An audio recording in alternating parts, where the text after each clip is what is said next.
Okay, it's working. Okay, cool. And then I always have this weird... Yeah, just in case. Alright. We're good. You just gotta switch this scene. What about the background scene?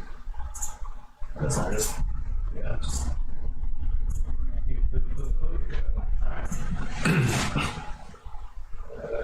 Actual stream. There we are. Volume's working, so... Cool. Yeah. Alright. Sorry guys, we're a little rusty. It's been a week. So kind of scrambling at the last minutes too, so that always happens when we're doing that. It is what it is. But anyways, So here we are. How's it going? Welcome back. Peeps. I'm gonna get some of this sanitizer. Get some Sandy a little bit, yeah. Oh yeah. Sanitize the area. This house is cleansed. Welcome to episode 39. Oh yeah. 39, man, almost to 40. Yeah, that's pretty crazy. So yeah, check us out on Apple and Spotify, which I just updated, so those are all up to date now. Which I realize people are actually listening to those on a regular now. What's that? Spotify. Sweet, dude. Yeah. Yeah, I know a couple people who have been listening to it like on their own time. They although they can't make this. It's like I'll forget to upload it sometimes, and then I'll feel bad because like when I used to forget before, I wouldn't feel bad because I go and it would show no views. Yeah. And now when I go, I'm like, shit, people have been listening to these and they're waiting for the most recent episodes, and I'm fucking space cadetting it, you know? I'm like, idiots. Yeah, man, that's why I think it's real imperative for just volume and consistency, just so it's out there, dude. There's gonna be those people that might stumble upon us and they got all the time in the world, and they're like, this is actually pretty cool. It's like a Netflix binge series. They'll just, that's the hope. Someone will start binge watching it. Yeah. Also, What else we got? YouTube, Facebook, Twitch, Instagram, and Twitter. There we go. Nice. And then you already dropped Discord? No. If you're one of our followers and want access to our exclusive Discord, send us a message. Slide in our DMs. Slide in there, man. Cool, guys. Well, happy to be here. Happy to be doing episode 39. And yeah, we got a few things to talk about. Yeah, but before we do that, let's touch base on how the week was, and I guess the last few days was. Oh, that's right. We skipped. You know what? We didn't even. We had the review, but that's gonna be a short review. We can also review. I forgot our weddings. I just forgot about that. We can do a quick little review right now, basically. I did. My wedding was a shit show. Just call it as it is. I love my best friend. My friend Cody, I was invited to be the best man at his wedding. But there's a reason we're best friends, because we're both very unorganized people, and his wedding was very unorganized. Is that what your wedding's going to be like? No, I'm trying to learn from his mistakes. I actually want like a very planned wedding. Well, I don't know, because I have OCD, so I'll probably be like, you know, like always like, they always like, you know, the brides are always like the bridezilla kind of thing. I feel like I'm going to be the groomzilla, you know? Like, get the food has to be vegan, okay? You have to get this right, okay? I don't want no shitty musicians, you know what I mean? So I'm a musician and I'm going to be like picky as fuck, right? Oh, man. Yeah, hopefully your bride is not as picky, because if you got two of you doing that shit, that's a real stress-filled wedding right there. I don't know, man. It's interesting to me. I'll get into that when I get into my review on the wedding, but how else did it go? What was good about it, man? What was really good about it was really the emotion behind it. I got really emotional during the actual ceremony because my friend Cody and his wife now, like, he was crying, they're playing the music, she's walking down, she's crying, and I could just feel the emotion. I don't know, I'm pretty empathetic, so I was just like, I started getting emotional. I was annoyed, I was like, let's get this fucking wedding over, and then they started getting emotional, I was like, oh. It was a beautiful moment. It was a Kleenex. It was worth it. It sucked. Like, everything else leading up to that sucked, but it was worth it in the end for that. Like, I wouldn't have wanted to miss that, so. That's cool. Yeah, that is a cool moment. It's kind of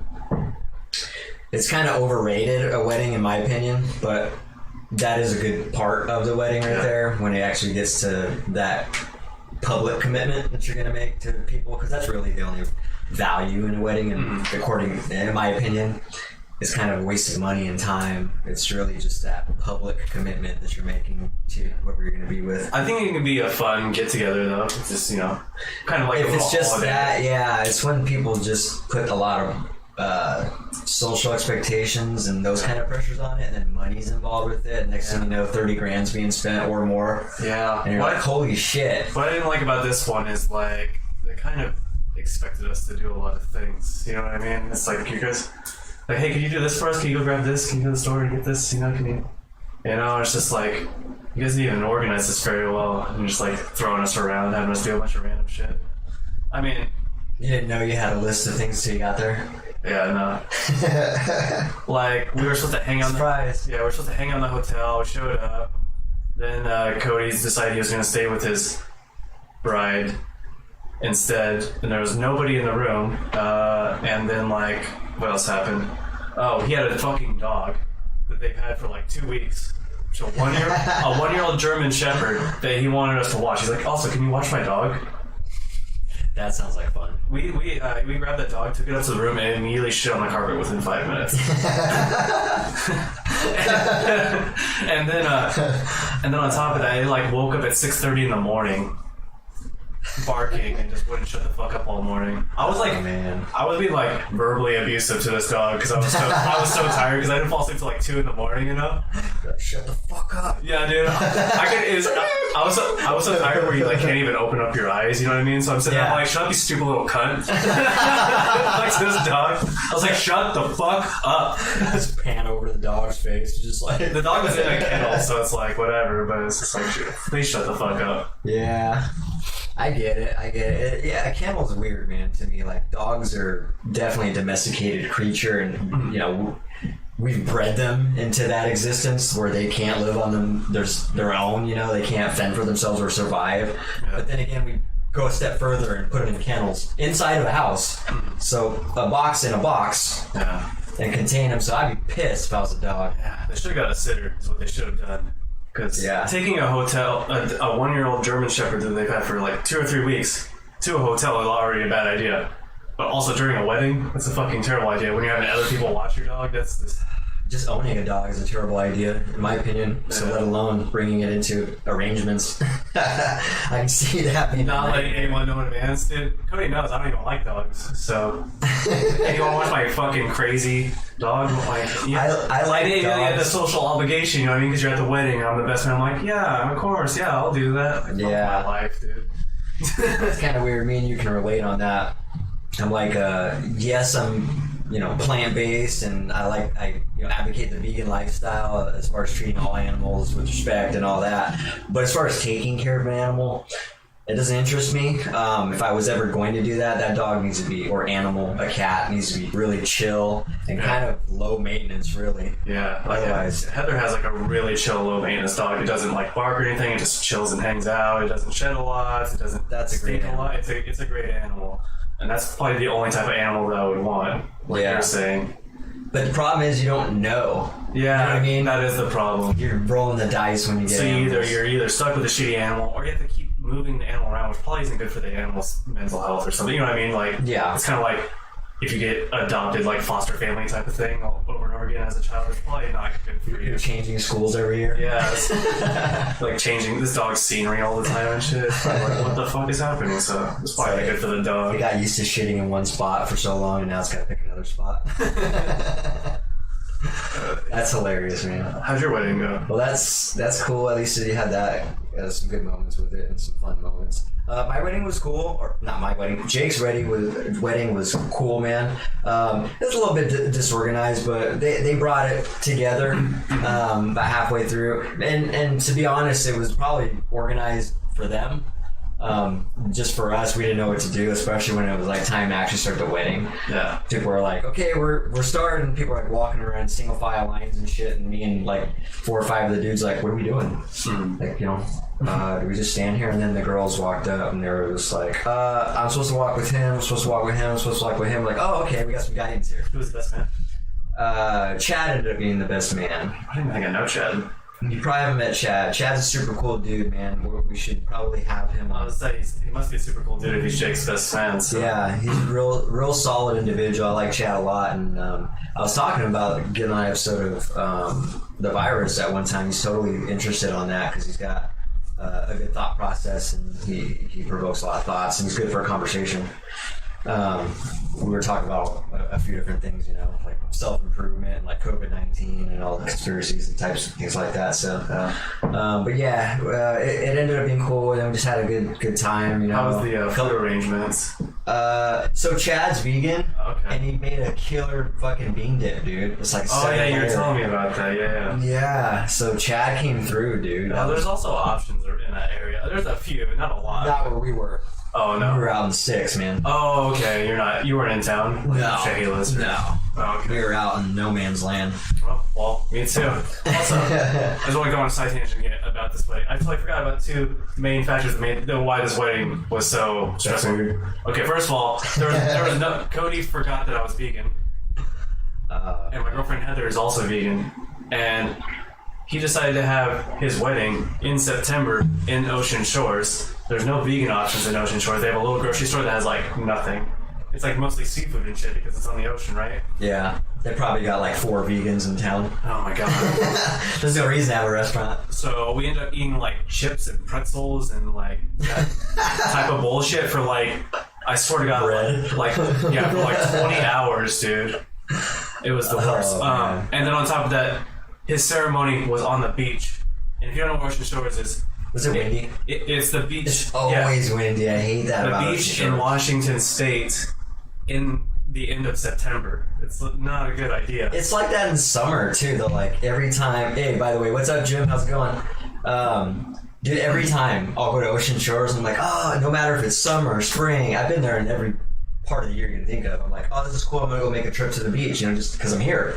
Go check out the view. I'm always standing out there, and the wind's just screaming, and sand's blowing up in my face and shit. I'm like, this is completely unpleasant. Yeah, The view's cool, but I just don't want to be out there for very long. Yeah, it wasn't like blowing sand up into our face, but it was like having like fucking pissing rain spells, but like sporadically. Oh, so yeah. it was like the sun would come out, and all of a sudden it's like, I hate that. and then it's like, then they're like, okay, we gotta find a break in the rain to start the ceremony. So a break in the rain comes, right? We go up there, we all walk down the fucking, down the beach. You're all rushed. We're all like, okay, we're here. And then halfway through, did the ceremony lasted for like 10 fucking minutes. Halfway through the fucking ceremony, it starts fucking pouring rain sideways. It hadn't even done this, but it just decided right then, it's gonna rain and the wind's gonna blow at the exact same time. Like that fucking Forrest Gump rain that he described in the movie, that sideways wind. Yeah. Or sideways So I'm wind. sitting there like trying not to shiver and be a little bitch because there's like the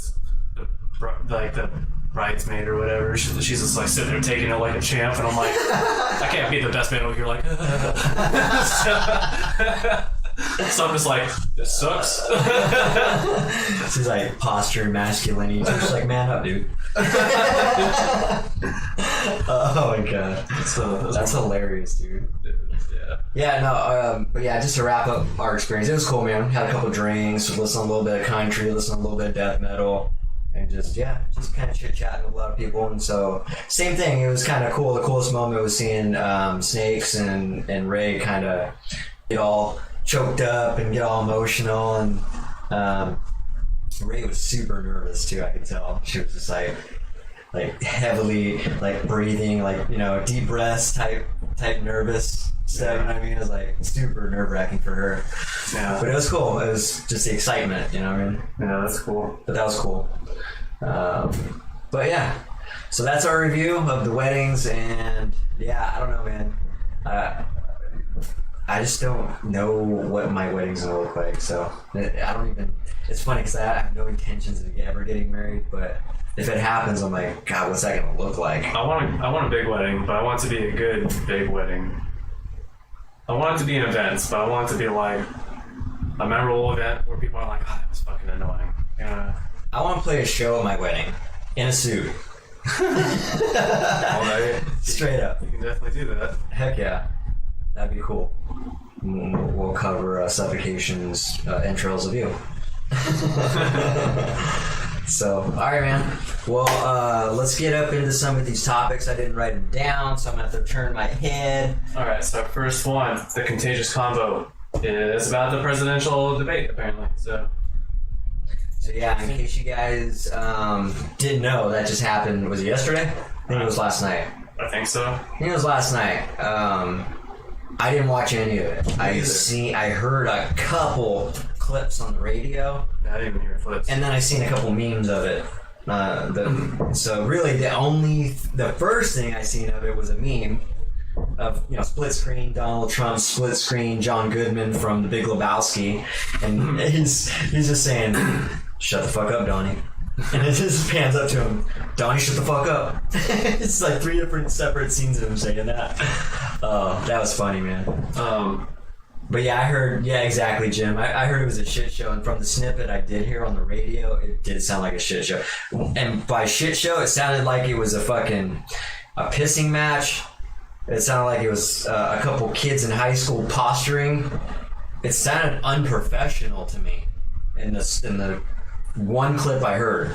I think last presidential election it got pretty unprofessional too. It's a joke. Yeah, it's a joke, and it's like I think it was Donald Trump. Donald Trump is really bad at this. He just likes to talk over They both were. I don't know. I'm just thinking. But he's more of a childish one. I was thinking from last election. He's always talking over people and not stopping when he's supposed to stop and that type of shit. So very, very childish the way he is. Yeah. And that's why I say it's unprofessional. Like, wouldn't we want first of all, our president to be professional? Like, yes, there might be arguments said that, he's doing a good job and he is professional in the way he handles presidency. Maybe that could be said. But during the most imperative time to display professionalism, I feel like I would want my president to take the higher road. Mm-hmm. You know what I mean? And not, it's like they're coming down. It's like whoever was lower, one person's bringing themselves down to this one, and they're just getting lower and lower and lower. No one ever rose above each other. It sounded very childish to me, just in that snippet. And so, again, me personally, if I was actually paying attention to politics, and I was gonna vote, and I was actually, invested in that, I would want the person I'm invested in to act very professional. I'd be really ashamed if they acted the way either of them did. Yeah. Apparently, the polls, they did some polls or whatever. Apparently, Biden's in favor now. That's what I heard too. Pretty strongly. Why do you think that is? Because of the childishness, maybe? Childishness. He just acts like a fucking clown all the time, and we've already seen 4 years of him being a dumbass in office, probably. Yeah. I don't know, man. I don't know, but it doesn't even really matter. Because what did they say? Hillary Clinton, they were projected Hillary Clinton has a 75-80% chance to win the election, and then she fucking lost. Yeah. So whatever. And then I've seen a couple comments from people saying it's rigged. If Trump wins, it's definitely rigged type of thing. That's what you're talking about, basically. Yeah. What's interesting though is if Trump doesn't get reelected, he'll be the first president to not get reelected in I don't even know when, but forever. So it's highly not likely. Why? He's probably going to be reelected. No, I don't know. Nobody really knows. But nobody knows. According to those statistics, it's more likely that he is just going with the history of how things have went. I think it's because people don't like change, right? Could be, it could be part of that. Well, amongst other things, I think we can all agree that Trump's a better candidate than Biden. Yeah. And as tough as it is to say that, it's true. I mean, I've seen videos of Joe Biden being a fucking weirdo. And it's hard that level of weirdness is hard to disregard. Yeah. We've heard Trump say things. I haven't seen him really sniffing women. Yes, he said, grab her by the pussy and things like that, which is completely, They had that, I remember Gina sent me this though, but they had some court case. There's a lot of them on both of them. Oh, are they? Both. I was thinking about Trump with Epstein and like getting accused of rape. Oh, I didn't hear that. Yeah, Gina sent this to me a long time ago. It was pretty disgusting because I was like reading like the testimonies and what I they wonder said. if that's been brought up. Probably not. He plays like, don't fucking bring that up. He has no choice. If Gina can find that information, she's not. You know what I mean? It would have been brought up if it's been exposed. Maybe, but Unless there's no substance to it at all. Because even stuff that doesn't have substance to it is still getting thrown out there. You know what I mean? Yeah, it's interesting though, and I wouldn't doubt it. Let's I'll just say, Grandpa, like, when you're saying Trump is not a better candidate, can we just say they're both not a better candidate? I know that's like an oxymoron because, but they're both just so awful that like, can we just not even compare them? Because like, fuck them both. It's like having two bad parents, and you gotta choose one of them. You gotta live with one of them. It's like, would you rather eat a pile of vomit or a pile of shit? Neither. God, man. Probably the vomit. Probably the vomit. Yeah. Trump's the There's vomit. something worse about There's something worse about shit in your mouth for some reason. They're both Vomit awful. came out of the mouth, so Yeah. shit is out the other end. So it's just that much worse. So yeah, Jim was saying the moderator told Trump to shut up. Biden called him a clown. It was the worst debate ever. Most people have already decided who they're going to vote for. They said Biden has a lead in all the polls. Trump is not a better candidate. Okay. The fact checker said everything he said was a lie. Well, we know Trump lies too much. All politicians lie too much. That's the problem. Been on tape lying. Yeah, we know that. He's a liar. Again, when we're comparing, I'm sure Biden's a fucking liar too. if we're going to be doing an inventory of them, This is I why the still presidential. It's because it's a fucking shit show, right? yeah, again, my personal opinion is, and I haven't invested enough into the politics, especially with this particular campaign, for me to have a solid opinion. But from what I've seen, if we're doing inventory, Biden is worse. Not for two main reasons. He has dementia. Yes, he can't string together a full sentence. He's not all there. And then for the obvious reasons of him being on tape fucking groping. Yes, I would call it groping. Groping, it may be harsh, but just unwanted touching of little girls and things like that. That shit bothers. As a father to a daughter, that shit's upsetting. Just doing that. If I seen any man doing that, I'd be like, what are you doing? Dude, yeah, when I seen those videos, I was like, what the fuck? And then I was really surprised when I heard he was running for president. I'm like, there's no way, because I'm like, this shit's gonna come up. How's this shit not come up? That's what you're saying. But you see what you're saying about the thing about Trump, like, it would come up in the, are they talking, I don't know if they are, but like, are they talking about that in the fucking debates and I stuff? didn't watch the whole thing. Maybe they did, and I don't know. Maybe there's a criteria where you can't talk about this. You know what I mean? That's what I'm saying. That's like, that could be, because that's on camera. Yeah. We've all seen it. I mean, a lot of people have seen that shit. It's fucking weird. I've never seen a response from Biden on that. No. I would love to authentically see his original response to that if it was ever taped. Like, what would you say to this, Mr. Biden? Go ahead and watch the tape, and just a montage of him doing all this groping and sniffing and all this weird shit with women and little girls. I wonder what...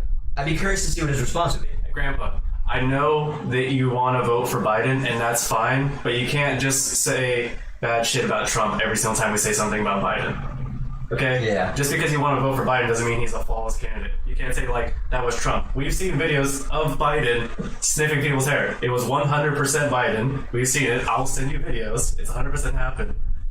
Yeah, what did he say he did last night? Held his own with Trump. Yes, and I'm not saying Trump isn't a groper. Trump is probably a groper. Yeah, they're both fucking gropers, so... And look, everybody's been accused, and especially in entertainment business and politics, everybody's been accused, all right? Michael Jackson, fucking, a lot of coaches, a lot of people. Some of that's never been solved. Like, there's no proof that Michael Jackson has ever done that, right? But there's still people that think. So you can't just assume that he's that way. But there is tapes of Biden doing this, and that shit is disturbing. They don't doctor these videos, God. God. No. Oh, is that what he said? Yeah. No. Those have not been doctored. That's NBC. You're saying NBC News is NBC, CBC, CNN, MSNBC. CNN. They are not. Okay. Well, even if one of them is biased, it's coming from both sides. So there's news companies that are left leaning. This is your guys' left side, so I'll do your guys' left side. And there's news companies that are right leaning, right? They got both sides talking about this on the news. So I got a question. Okay, I want to read what Jim's comments were about, because it sounds like he likes Biden. That's fine if you like Biden, but so yeah, I want to just catch up here. Trump's the groper. Yes, we already talked about it. He probably is. They're both gropers. It's like Mark's voting for Pedro. Welcome to fucking Washington D.C. Right? They doctor the videos. I don't believe that CNN, ABC, and NBC are doctoring every single video that's been put out. Also, if they were actually doctored, all those news broadcasters, all those companies, they all had stories on that, so it would have come up like, oh, these are obviously fucking doctored within that time period. If they're all fucking covering Trump tapes too. I don't know what that means. You have to elaborate on that. Michaela said the most. Thank you, Michaela. Michaela said the only thing that makes sense, and they're both clowns. Absolutely. Yeah. Also, Mark, I agree with Mark too. He's like, fucking, I'm still voting for Pedro. Yeah, exactly. What I would say is, I would say, but one is actually the clown, Trump. Yeah, but they're both clowns. What I would say to you, Jim, is like, what are your complete honest thoughts about Biden? Because I understand from your comments that you're going for him, and I respect everybody's opinion. You like Biden. What are your thoughts about what goes through your head when you see those videos? Okay, so you're thinking that all those videos are doctored up, and what you're saying is Biden is completely innocent of all these videos of him grabbing little girls and sniffing little girls. By the way, there's multiple people in all these videos, and if it was doctored up, someone would have said that. Like, I was there and that didn't happen. You know what I mean? Mm-hmm. There's some substance to that. God, these are so fucking... Just like, and they're fucking disturbing. Just watching the thumbnail is disturbing. You know? What? My question would be like, what goes through your head when you see that? But if you're going to sit there and say that it's all doctored up, then that's just not going to get us anywhere in the conversation. But let's assume one of those videos is true. What are your thoughts on that, and what is your feelings about Biden after that? Also, Grandpa, these videos where Biden is like doing this shit is not even from the election. I seen these like 3 or 4 fucking years ago, before, like, when the last presidential election. I seen this when Biden was he even running, or like after the election? He was vice president at one time, wasn't he? Yeah, he was vice president. For Obama. Yeah. So, I seen this shit way before this election. This shit came out before he even announced that he was running for president. So it's not like some smear campaign after he ran for president. You know what I mean? It's fucking disturbing. Like I said. Okay. He's trolling us. All right. We got trolled by...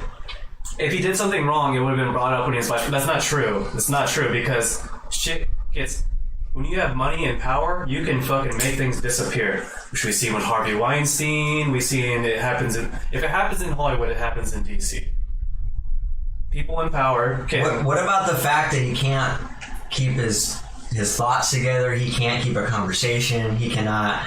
I didn't see the election, and let's not base it off that one debate, or excuse me, the debate. Let's not base it just off the debate, just in general with him speaking and having his moments. What are your thoughts on that? Do you think he's fit to be a president for the next 4 years?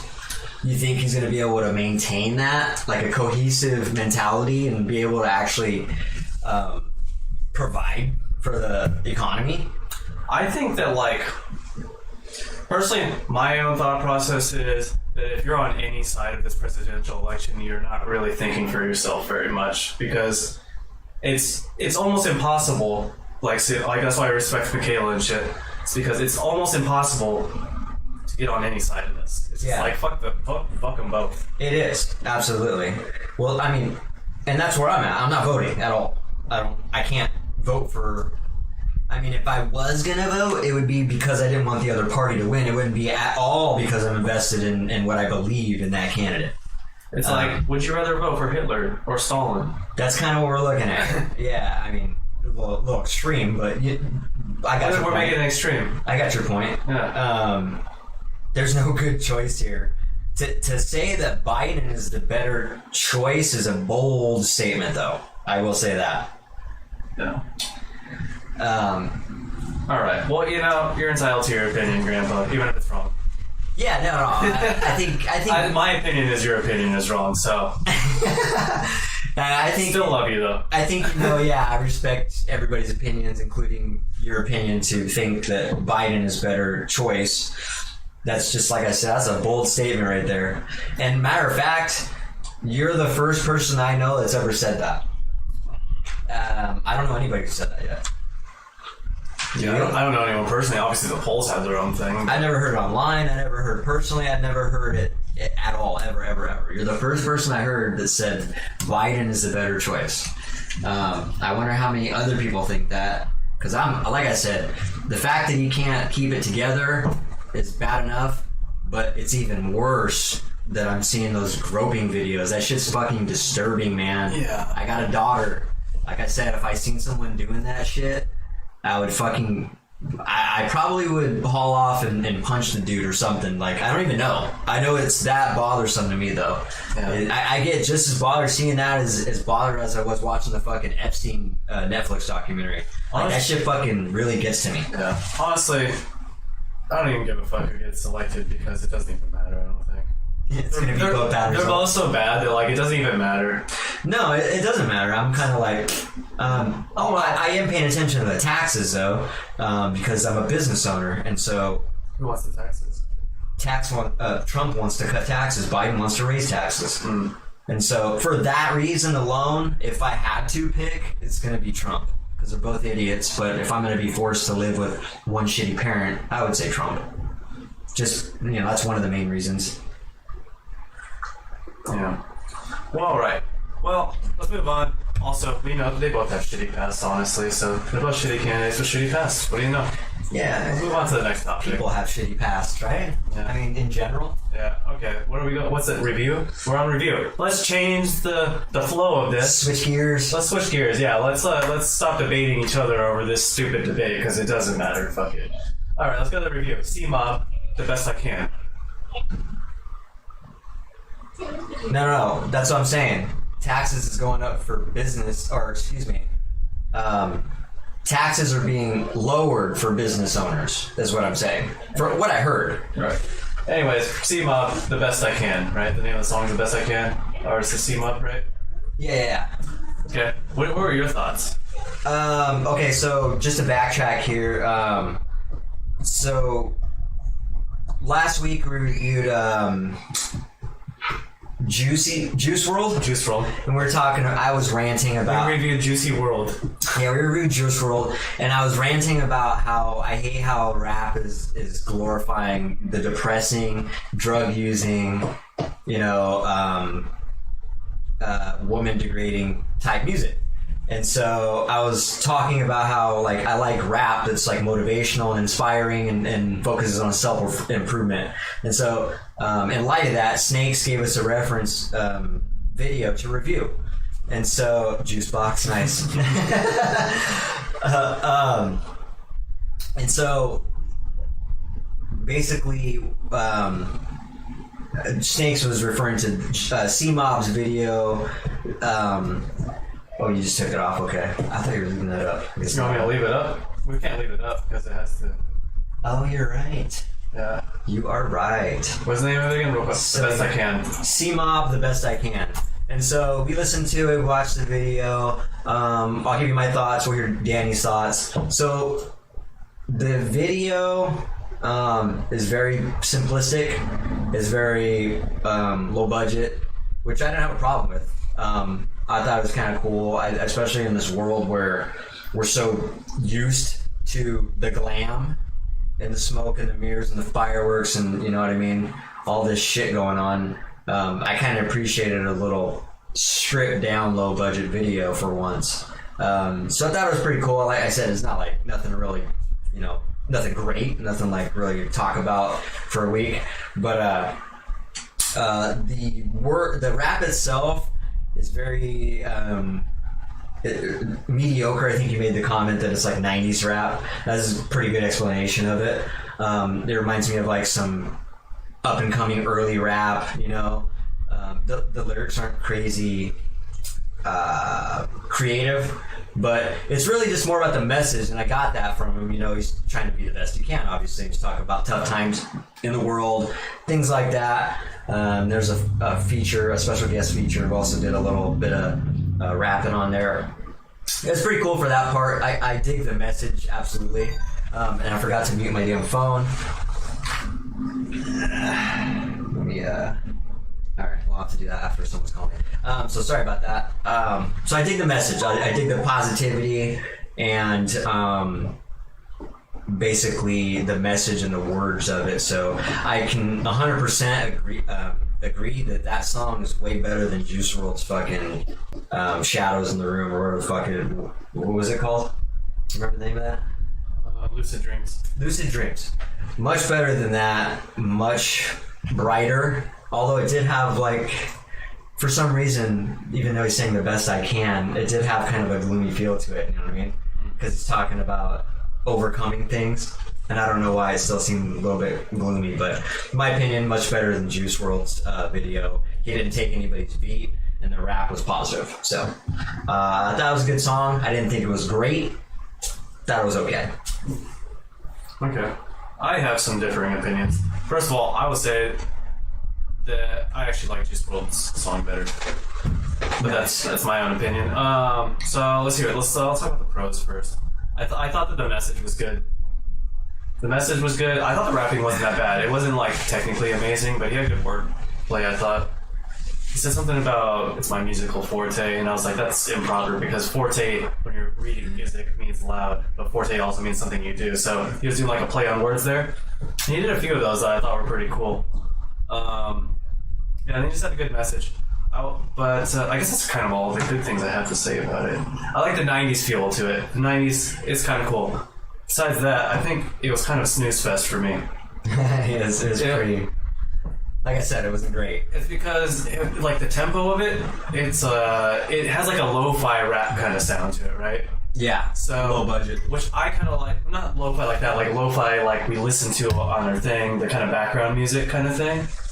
Okay. It's more of like background music. Muffled out a little bit. Yeah, it's more like background music than it is like foreground music. You know, stuff that you're like actively listening to. Yeah. For me, it's just, there wasn't a lot to listen to instrumentally on it. It was just kind of boring. And then the way he was rapping was very laid back too. Yeah. So I'm like already tired listening to this, and I'm just like, oh god, okay. I like the words, but I like the message. But yeah, it was just kind of boring musically for me. And then I did not like the music video, and I didn't dislike the music video because of the budget. I think the budget's fine. You can have a low budget music video, I don't care. But I want my music video to tell a narrative. I prefer it to tell a narrative, and there wasn't really a narrative here. It was just like, were they like stereotypical, like low income rap kind of video, right? We're playing basketball, we're making dinner, you know what I mean? And like rapping in like random places that have no. He's playing with his little girls, man. Yeah, I mean that's cool. That's cool, but like there could have been a story to the video instead of it just being just random video clips together, basically. So I think that like with music, for me personally, I like when music takes you on a journey or tells a story or something, and I think lyrically it has a good message, and I think that they could have done more with the music video to tell more of a narrative. Yeah. So thinking about that, I have suspicions. Like, I think the reason why you might have been a snooze fest is because you're desensitized by the fireworks and the glam and so the smoke and mirrors, and you're used to that. No, I could be wrong. I'm not talking about the music video. The music was a snooze fest. Oh, okay. Well, I'm talking about the video though. The music was bland. I mean, the video was bland. There was no narrative. Yeah. The reason why you might think that is because you're desensitized. No, I mean there wasn't a storyline. Like it wasn't like it didn't start somewhere and then end somewhere. It was just the same thing. It was just like, here's me with my family, and here's me like out at a basketball court. Here's like me rapping in a field, and it's like, okay, like what story are you telling us? There was no story. I want the story. Well, there was no story arc. That's what I want. I wanted a story arc, and like the narrative, in my opinion, did fit the lyrics though. Actually, because it's just a laid back. He was talking about his girls, and he showed him playing with his girls. The dude was talking about his wife, and literally his wife was coming in the frame while he was rapping about his wife. So, in my opinion, the narrative fit the rap because it was boring rap. It's going to be a boring narrative, I guess. So it fit. It fit, and to me. Well, if you're saying boring narrative, I would say there's no narrative. There was no narrative, and I would prefer a boring narrative to no narrative, even. Yeah. There's no narrative. I'm like specifically saying that there was a narrative, but not a narrative arc. Yeah. There was no beginning and end. That's what I mean by narrative. Okay. Like, there needs to be a beginning, middle, end. Like there's a story being told here. There was kind of that, but not. It's more of. It's not captivating. What it really was, it's more themes. We're fitting the themes to the lyrics. It's not a narrative. it's more of like, here's our themes. Yeah. We're fitting a themes. There wasn't really like a narrative, and I don't actually need it to be flashy. I want to tell me something. Tell me something besides just the lyrics. If I wanted to just listen to the lyrics, I would just put on the audio track. But the music video, I think it's kind of a waste if you're not going to tell a story with the music video. It doesn't need to be flashy and have good graphics and shit, or like super high quality video. But like, even if it was, that's what I'm saying, it could be low budget if it still tells a narrative, and I would like it a lot more. I think it was more of an afterthought, right? Like, we need to have a music video for a rap song. Absolutely. So they just put together a music video without any like actual thought process into making a music video. I'm glad I listened to that song with the video, because it would be that much more boring without it, in my opinion. Could you imagine listening to that song without that video? To me, it'd be worse, in my opinion. Yeah. I think it was definitely an afterthought. But it was probably an appropriate afterthought, because it was like, what can we do to make this more captivating? And they probably just did the best they can. Yeah. Pardon the pun. But I just felt like, it felt like the raps weren't super creative. I had a good message, but they weren't super creative. And they just don't seem like they're very creative people, because the raps weren't creative and the video wasn't creative either. And wasn't. I agree on that for sure. It was not creative. But I do appreciate the message. Yeah. And that alone. And he had like a good tone to his voice. Just didn't really have any like technicality that like made it interesting, I guess. Yeah. It's kind of like the same kind of like laid back flow the whole time. To be fair, that's the only song I've ever heard by that guy. So I can't really say that there's, maybe he's got better songs than that, better raps, better flows, better beats.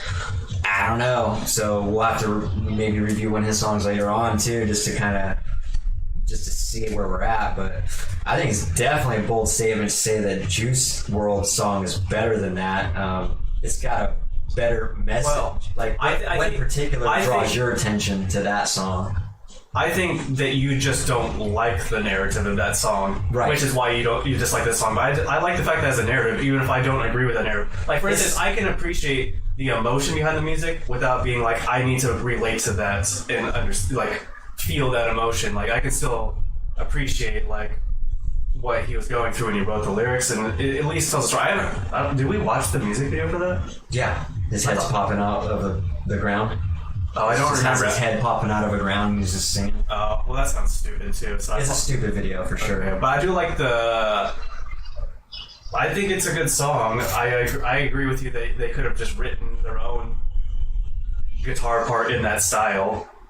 Oh yeah, it's more inspired by than just copied and sampled. They should have done something more like that. But I think overall that I like the sound of it, and he did have some bad flows, but he does have some good flows in there too. And I feel like the good parts of that song are more engaging than the song we just listened to. Even if I agree, I like the message. Of course it is, because he's got someone else's beat that's a good beat behind it. Like, it stings. Yeah, I know. I'm also talking about his flow. Oh, that sounds... His melody that he's singing over, I like in the chorus. On the parts that actually flows? Yeah, the parts actually flow, like I like those. Those are actually engaging, that's what I'm saying. Obviously, I know the guitar part is sings, so... Yeah, and that's, a good hook. It's a good hook. It is a good hook, but that doesn't...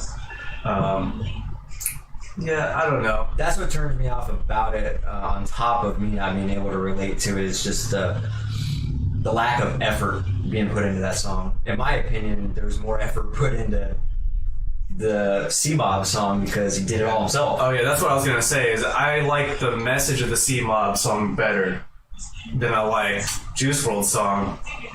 But overall, I'd rather listen to Juice WRLD. Like, if you're like, would you rather listen to this song or this one? I'm like, that one's gonna put me in bed. At least this one kind of has some interest. You're like fucking doing a Trump and Biden fucking comparison right now.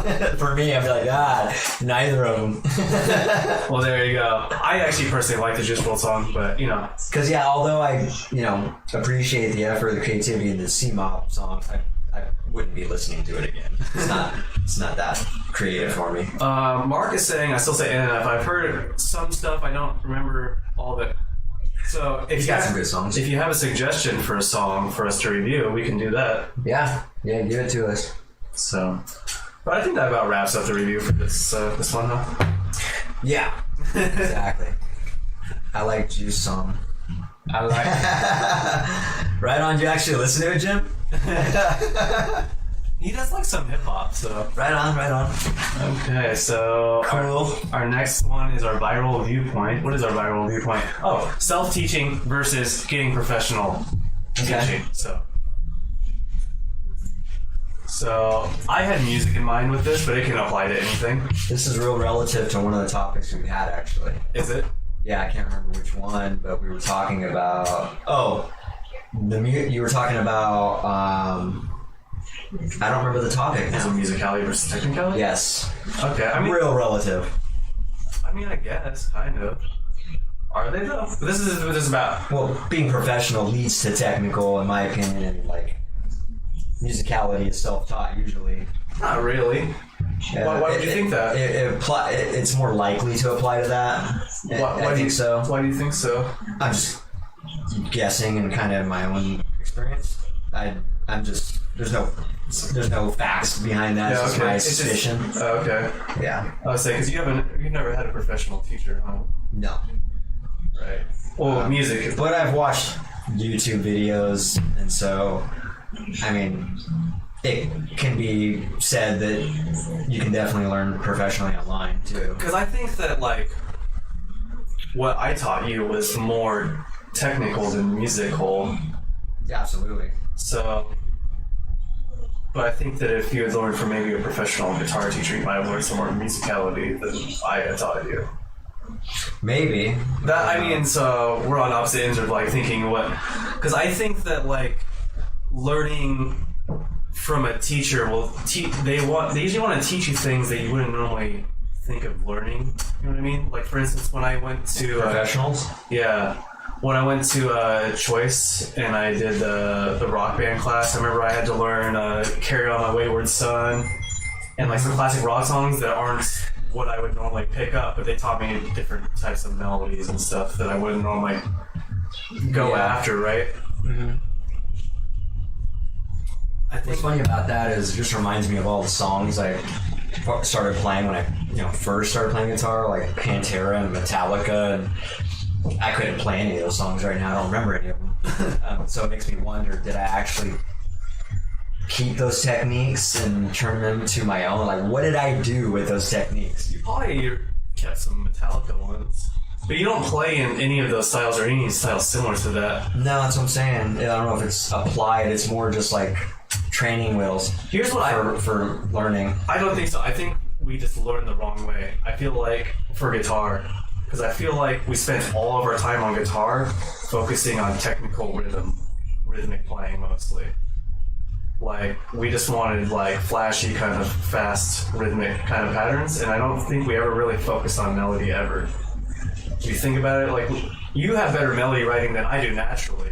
Yeah, I was gonna say I immediately tried writing stuff before I was even able to actually play it. Yeah. And so I already had ideas of like how I wanted structure to go. I'll say you have more of a natural ability to hear melody out than I do, so it's kind of interesting. Even though sometimes I'll write more melodic pieces than you, because you like writing like technically kind of atonal music where it doesn't really have a key or like a super specific melody, just kind of like chromatic. Yeah, kind of chromatic stuff, which is not really that much of a melody to it. It's just like a really heavy kind of a lot of low notes that are played very like. It's kind of like we kind of play almost when we played like death metal, because I play other types of music obviously, but like and you do too as well.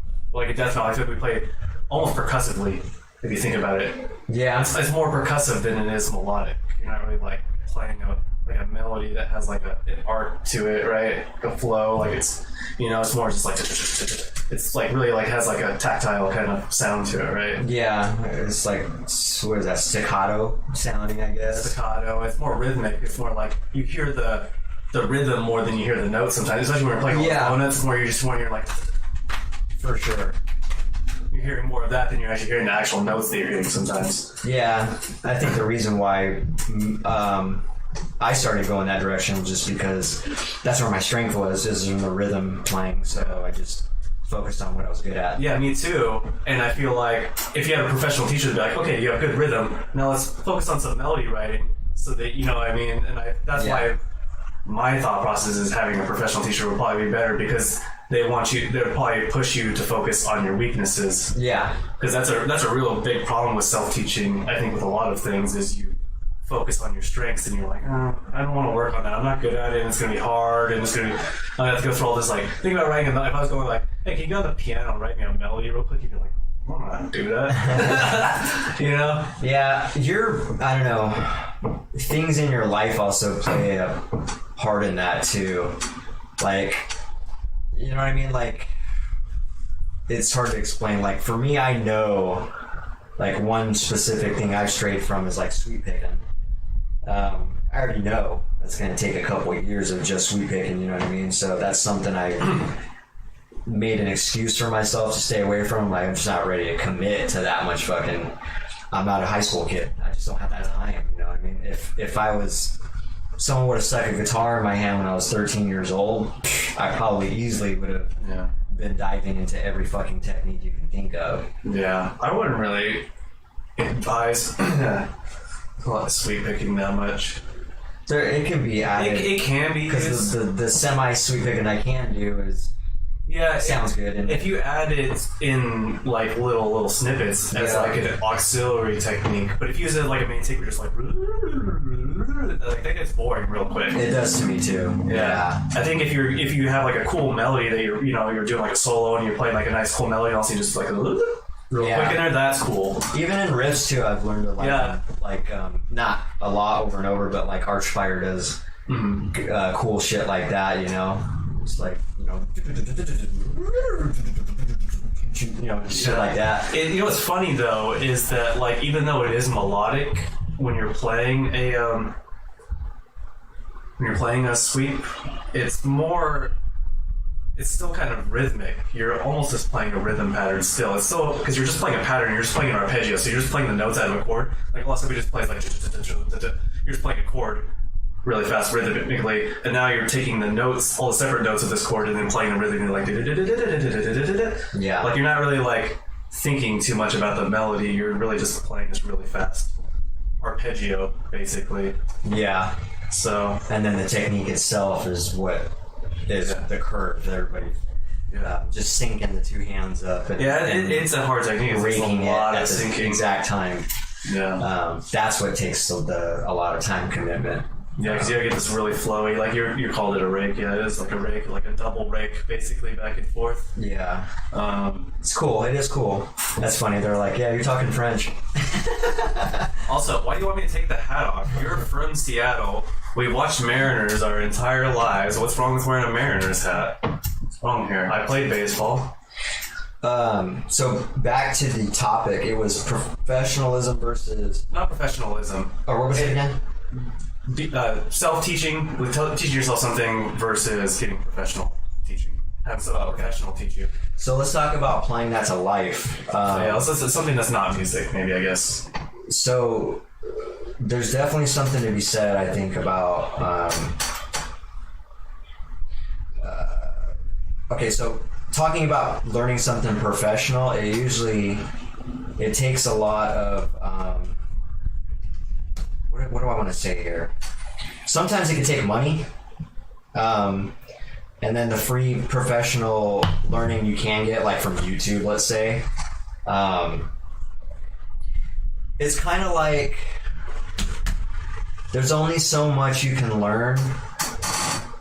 The best learning comes from hands-on experience. So I think if you only had one to pick, you're like, you either, let's just say someone gave you an ultimatum, like, look, you can't have both. You either just jump into the fire and start learning this yourself, or you learn this from someone else and you do exactly what this person teaches you. If someone gave me that ultimatum, 100% I would want to learn it myself. Yeah. And just because there's more value in it for me personally, and I know this from experience, and a lot of people might not work that way, but I have a suspicion that most people, even though they might not work that way, they would also still get more value than if they were actually to go the other route. Yeah. I think what you're getting onto is what really is the actual answer is you need both, really, usually. I think the professional teaching is more useful depending on whatever trade or skill you're trying to learn. The first 2 to 3 years, it's really important to get someone else being like, okay, you need to work on that or whatever. But you definitely want to also be teaching yourself stuff. And I think after a while, you need to be like, okay, I've learned what I need to learn. Now let's just build on what I've learned, and you can do it yourself. Yeah. Once you're sure that you're doing things, properly, you can just work on stuff on your own. Yeah. You don't need. There's definitely there's value in both of them, but I would make an argument there's more value in hands-on jumping into the fire experience. So, just because you're not always going to have, just for a lot of reasons. For one, you could always take it into your own hands. With the professionalism, you got to depend on somebody, and that's not always real life in general. Yeah. Like, you can't always depend on somebody. Yeah. I'm thinking from a music point of view, I think it's important, especially when you're like just starting out. If you're not even a musician at all, you should have someone help you, because I've met too many beginners that tried self-teaching themselves for like 3 months or something, and they're like, can you help me with this? They have the worst technique ever, and now they have the muscle memory of this awful technique. They're like, I'm like, it needs to be your wrist, but it can't be, you can't just use your arm like this, that doesn't work, you know what I mean? Or like this, that, they didn't like start at a good foundation. So I think that at least for like, or even if you don't have like a professional teacher, you should at least have like a mentor, someone that can like that knows what they're doing. They can at least look and give you some feedback, like, hey, you're kind of doing that in a really weird way. You might want to fucking think about doing that in this way because your technique's a little off or whatever. Yeah, it's definitely useful. Definitely, yeah. A mentor is helpful. But again, I think getting off the music subject. Yeah, okay. I think in other scenarios. Yeah, it definitely depends on, like I said, it depends on the skill or trade. Like for music, it's very obvious that you at least want someone in the beginning. Yeah, it also applies in a lot of shit, business and parenting, life in general. It would be great if someone had a mentor for all of this. Yeah. But I personally think that a lot more parents should get some professional training because people are awful at parenting. I said this last. I think we've talked about it. Be required to take a parenting class before having children. I think that's not even a far-fetched, unreasonable request, in my opinion. Mm-hmm. You're already allowing idiotic, unintelligent people to have fucking 8 kids. So let's at least have them. At least try to get them the education before they get into that scenario. But yeah, I think also a teacher or a mentor, because Philip just brought up, made me think. He said speeds up learning. Because there's sometimes when you're trying to teach yourself something and you hit this wall and you don't know how to get past it, and no matter how you approach it, you don't know how to get over it. And sometimes just having someone there who's oh, it's actually, you just have to do this little thing. And you're oh, yeah, shit. Absolutely. So it is useful for situations like that. That's why I say it's good to mix both. Try to teach yourself something. Then if you do get stuck on something, you at least have someone that can help you get past that hurdle or whatever. Yeah. No, I think there's, like I said, there's value in both of them. Yeah. I'm just saying, you really like this. On the pendulum, self-learning is right here. And so I'm not saying professional mentoring is not, I mean, I have a mentor myself. I pay for a mentor. Yeah. And I also go to YouTube for learning stuff. But it's also just my theory in general of there's only so much book reading you can do. Yeah. Ultimately you're going to get your experience by getting yourself on the street and getting your hands dirty and all that.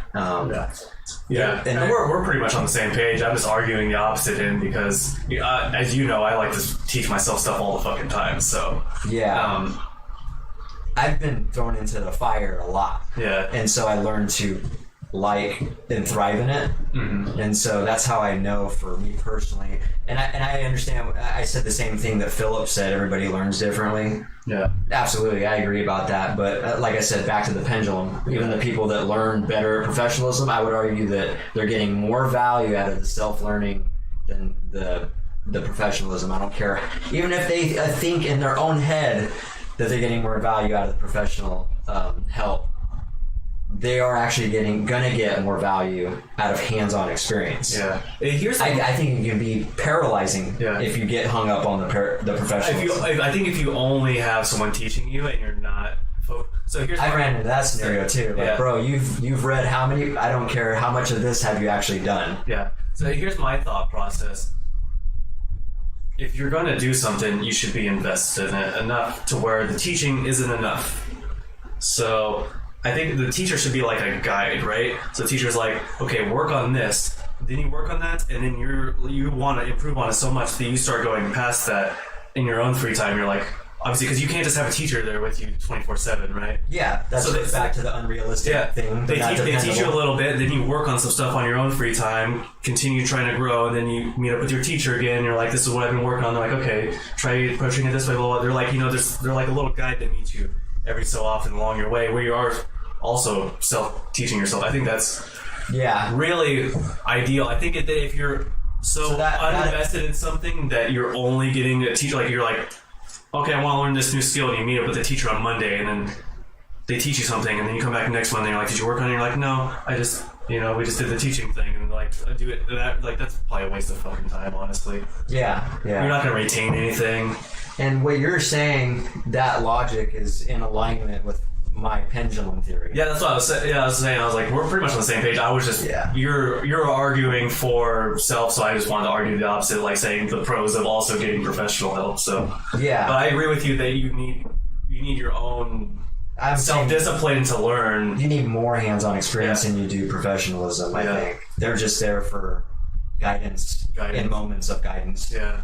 And the people that need that guidance 24/7 are the ones that are going to struggle the most, in my opinion, because they're afraid to get their hands dirty. They're afraid. They're in paralysis. They can't jump into the fire, and they're not building character. To me, I don't care what kind of person you are. I don't care how you learn differently. You're going to get the most experience out of just doing it.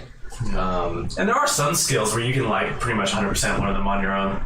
Absolutely. If you want to learn how to knit or something, I'm sure you can learn that all by yourself. Probably. There might be some super fucking complex, if you want to be I'm the best knitter in the world. Just anything. You could use any example. Let's just say you want to learn how to dribble good. Yeah, you could teach yourself. You could easily throw someone a basketball, leave them alone for 2 years, and I bet you they will learn how to cross over, how to dribble behind their back. If they really want it, they're driven, they'll figure it out. Yeah. They may have learned a little bit faster if they had someone assisting them on. And watching a video and actually looking at professionalism is two different things. So you could also just watch something and then apply it to yourself, which is also self-learning. So here's the or self-teaching, right? Yeah, exactly. So But when you watch a video, it's kind of like having a teacher, right?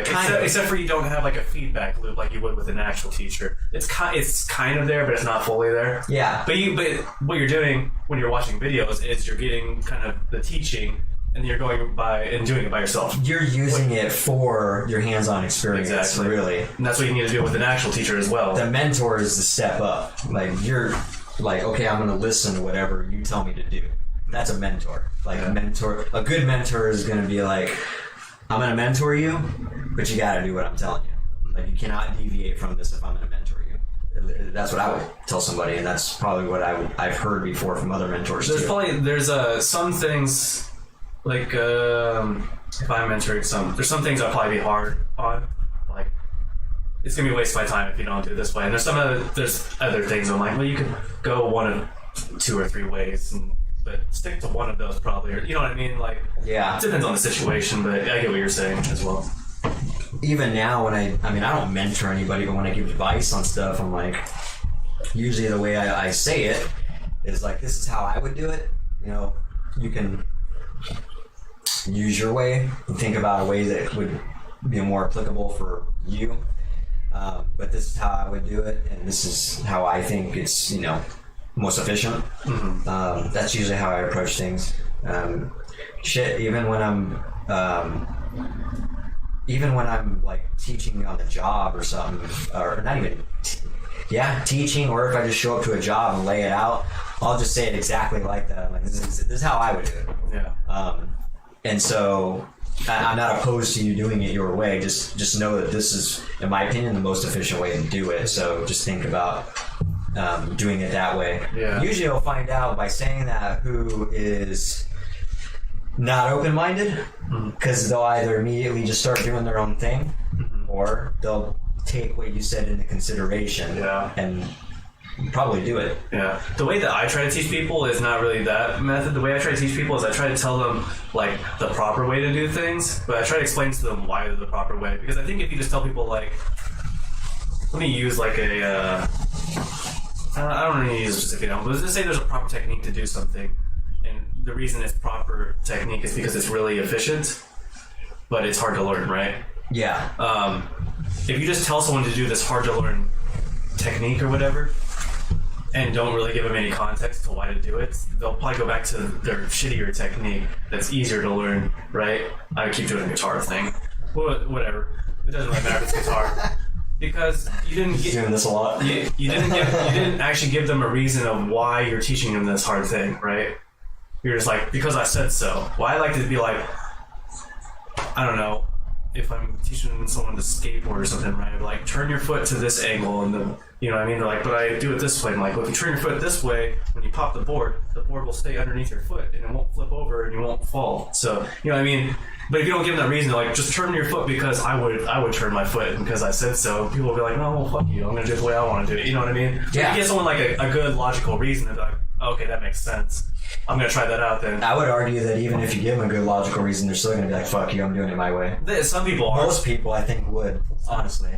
And to that point, that's exactly why I'm glad Philip said it. He said, you learn best when you make a mistake. That's exactly why I say this is how I do it, because I'm almost inviting them to deviate from it.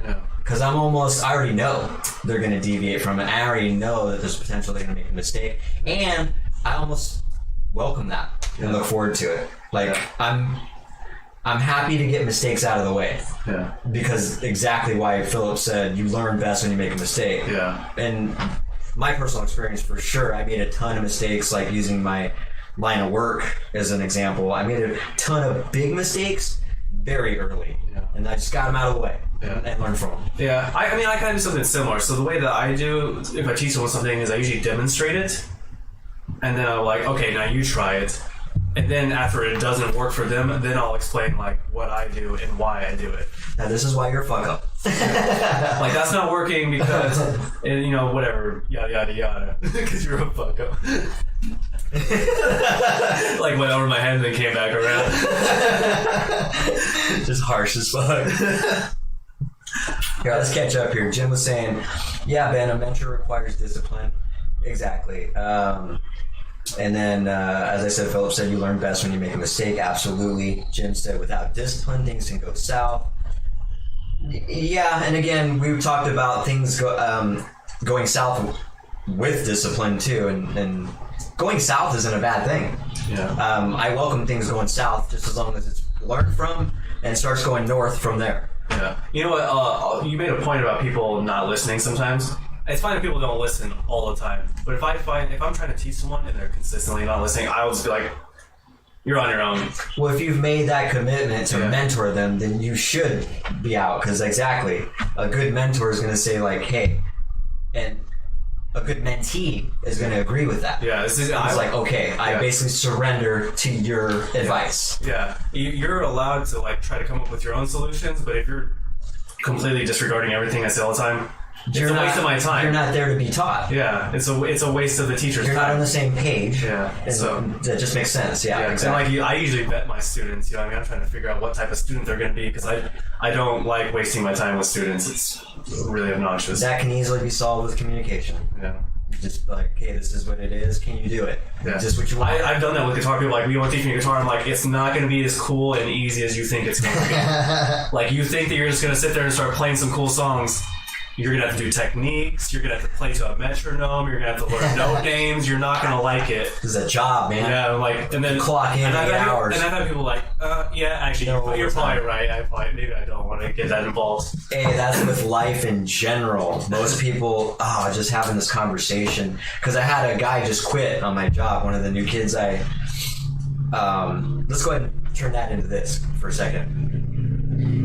He quit because, in my opinion, things are hard. And when things get hard, people retreat. Hardly ever will somebody just dive into some certain struggle.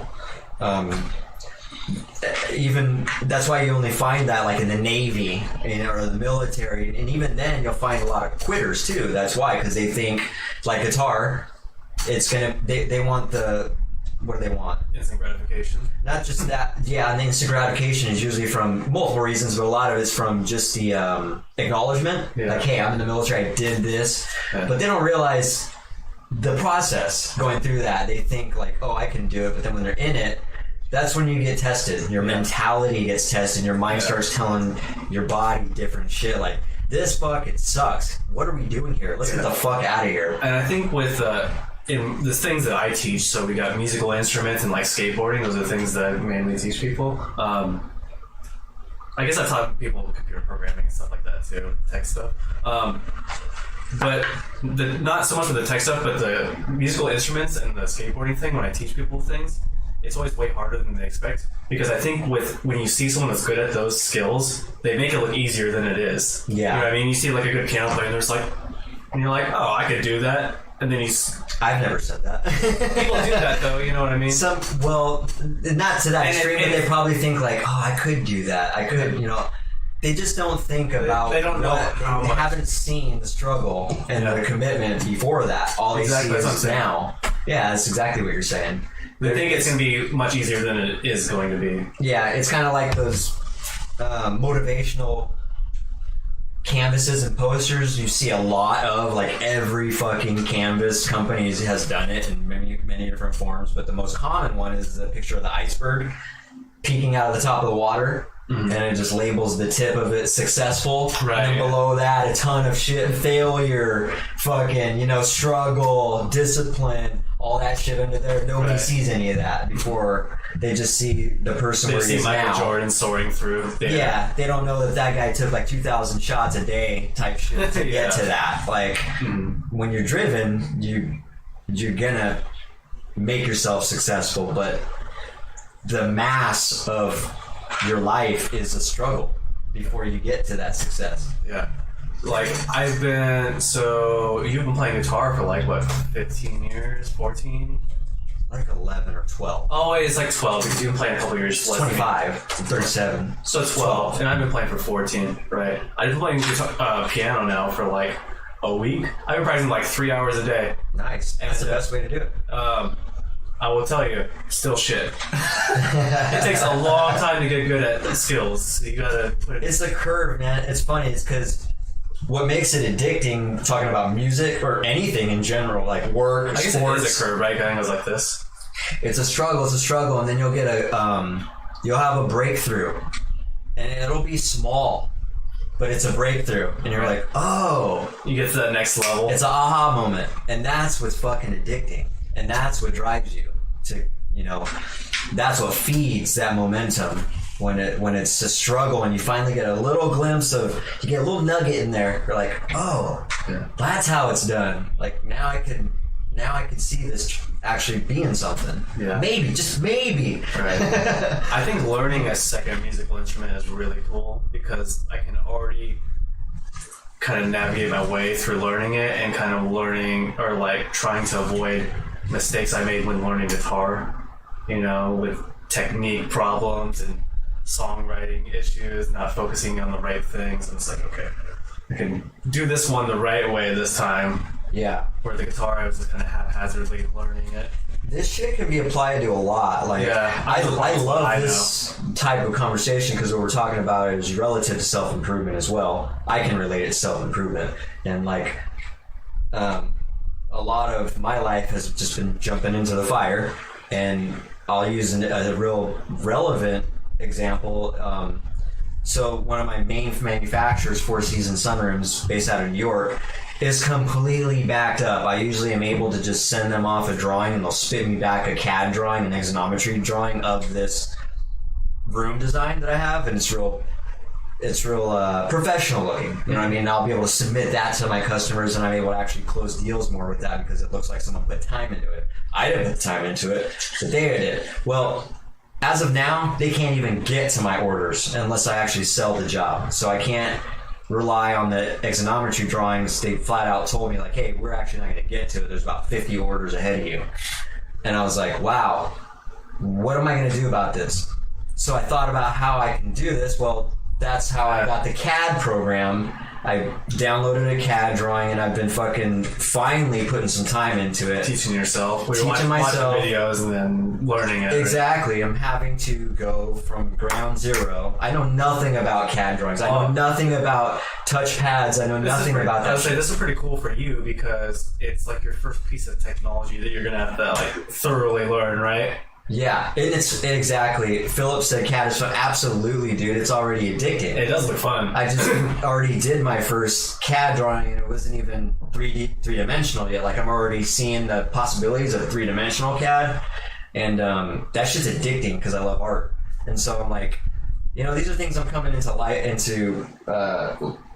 late and introducing into my life later because I realize it's things like that are going to be a game changer and I have to. So instead of sitting there and like paralysis, putting myself in paralysis, like what the fuck am I going to do? I'm going to just stick with my hand-drawn grid drawings. I decided to up my game. I know it's going to be an investment of time. I absolutely know this. It's going to take fucking years probably to actually get really good at it. But it's something I'm going to commit to and get good at it because I have to. So there's going to be little nuggets for me too. It already has been. I'm like, oh fuck, this is cool, dude. And it's efficient. Yeah. You know what I started doing? I stopped thinking of things in years and I started thinking of things in hours. So like, thinking right now, like I'm learning piano. I'm not thinking like, how many years is it going to take me to get to the spot where I want? I'm thinking, how many hours is it going to take me? How many hours per day do I need to do for how many days to get to where I need to be? Way to do that, man. Because years is irrelevant if you're pricing 20 minutes a week or whatever. Yeah. It's a more realistic way to achieve your goals when you break it down. I mean, shit, dude. My mentor breaks his days down in 15-minute increments. Jesus. Yeah. Right? Talk about intense, dude. That's maximizing your fucking time. I can't even get that fucking... That sounds too stressful for me. I like structure, but I don't like that much structure. I like some spontaneity and some free time and shit that's like... He's real business oriented too, though. Yeah. So, like, I mean, using one of his life experiences as an example, he was talking about how when he used to be a car salesman. When he did that, he would have lunch with one of his workmates, all the time. He'd have lunch with them and just shoot the shit. Well, one of his mentors told him, like, if you add up all that time, first of all, he's got a weird thought process, but his mentor was telling him, like, look, Jose was his name. Jose's never going to do business with you. Jose's never gonna buy anything from me. Jose's never gonna provide value to your end goal achievement. So all that time you're wasting every half hour a day with Jose could be put into some other time of use. You know what I mean? You can turn your lunch into an actual productive time. And so I guess he stopped having lunch with them. That's a really... It's pretty extreme, yeah. Yeah, that's ridiculous. In my opinion. It can, but the dude's a multimillionaire, so he's got something to say for it. If you only care about being a multimillionaire, but I think it's a pretty sad life if you're not caring about your friendships and your interpersonal relationships and shit. That's pretty sad. Yeah, I don't know where he fit on the spectrum of friendship. Right. He's probably just a workmate, I guess. Yeah. I think he even said, there was nothing but just conversation there. Yeah. The whole point is, though, of that story is like you decide how valuable your time is and how much, whether it's a minute or an hour or days or years or months, you decide where that time is being allocated and how important things are and where you're going to fit that in there. Yeah. Well, my thought process right now is that if I put in 3 hours a day on piano, that's about 1,000 hours per year. Which 1,000 hours on an instrument is a lot of hours. That's You will get, if you have 1,000 hours on an instrument, people will think you're good at that instrument. Yeah. Because there's no way you can put in 1,000 hours on an instrument. People will be like, no, that's pretty good. They're not going to be like, you're a god, but they'll be like, yeah, you're pretty good, dude. Yeah. You ever heard of the 10,000 hour rule? Yeah. So Josh Kaufman actually proved that theory wrong. Yeah. Well, it's so vague because it depends on what you're learning, and then it depends on the quality of the time that you're spending. You can spend fucking, if we use guitar again, but if you spend 10,000 hours of dicking around on the guitar, you're not going to become some virtuoso, masterful guitarist. Yeah. And that's what's ironic is he actually used guitar as an example. He put 20 minutes a day for 30 days into it and learned how to. He basically he didn't have to pick up an instrument prior to that at all. And the dude sat there on stage and did a compilation of like 20 songs all in one track. Yeah. And vocalized over it. And did a little medley. And sang every song. Like, that's pretty impressive for only 20 minutes for 30 days. Yeah. Dude. I was like, I'm sure it wasn't like super crazy, but the fact that he did it, was it 20 days or 30 days? 30 days. 30 days. I mean, to be able to do that at all with that many songs. I think you would be impressed, actually. To be able to sing and play music and compile that many songs together. It seems hard to believe that you could do all of that in 30 days. If someone said, I would almost have a hard time believing that in 3 months. I know. That seems unreal. I'd be like, maybe 3 months, maybe, but like... It seems unreal. Maybe...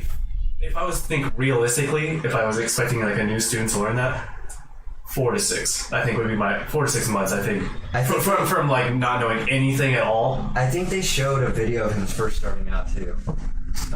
But yeah, he kind of used that as 20 that minutes theory. is such a small amount of time. It is, but it was every day, and he didn't deviate from it. Yeah, well, here's the thing about practicing. Actually, is that you're better off practicing in small increments every day than you are in big increments in longer gaps.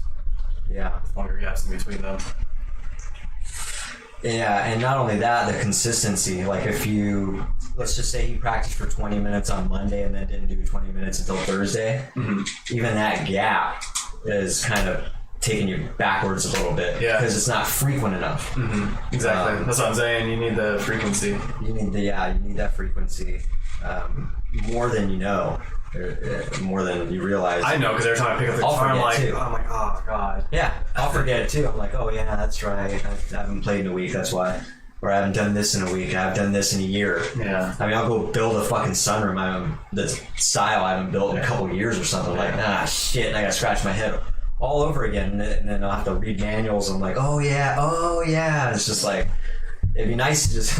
Yeah, I play so seldomly on the guitar now that like I probably play at like the level of someone who's been playing for 6 years, or roughly around there. But I've been playing for 14 years, so that shows how much time I've wasted that I could have been practicing guitar over the years. Yeah, me too. I always. And like I said, I'm not my life, so right. I have way too many hobbies for me personally. And so I just like, not only that, it's just knowing where we're at too. Like, I mean, I really, it's not hard to write when we're talking about music. It's not hard to write the music. It's hard to keep up on the techniques, if that makes any sense. Let's see. So my grandpa said the increments depend on the person and the project, Danny. I don't know why this sounds so confrontational. Anyway, everyone is different. Yeah, everyone is different. I was saying... You put a tone on there for him. I know, right? Well, that's the shitty thing about text. You can never tell the tone. It could be like, the increments depend on the person. That probably is what it is. My grandpa's pretty chill. With the up. Danny. Why is it made him British all of a sudden? But everyone is different. Yeah. I think that... See how nice that sounded? Yeah, I mean, that's true within reason, obviously. You know, like, if you're learning a skill and you take 3 months off, you're going to be pretty shit at it when you come back. Like, you don't got to do it every single day, but you want to do it pretty regularly if you're trying to learn a skill. Especially if you're trying to maintain a skill, you don't necessarily need to do it every day. But if you're trying to improve, you need to do it very frequently, I would say, if you're trying to improve in anything. Here, I'll give you the opposite of that. The increments depend on the person and the project, Danny. Isn't that fucking crazy, dude? Just tone of voice, just astronomically different.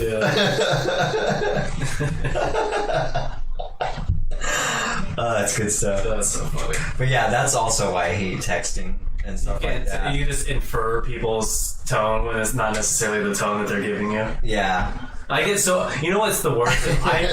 For some reason, my brain automatically thinks it's confrontational. So then I get defensive and like, fuck you. Philip emphasizes, yeah, Danny. Even that can be brightened up. Yeah, Danny. Yeah, Danny. Come on, bro. Oh my god, dude. Tone of voice is key. That's why text sucks. That's why it's hard for... You said I have no emphasis in my voice, or it's really hard for me to get enthusiastic sometimes, but because I'm more monotone. You should get a vocal coach. I could, yeah, I could. A professional coach. Not professional. Well, you still have to do some self-learning, though.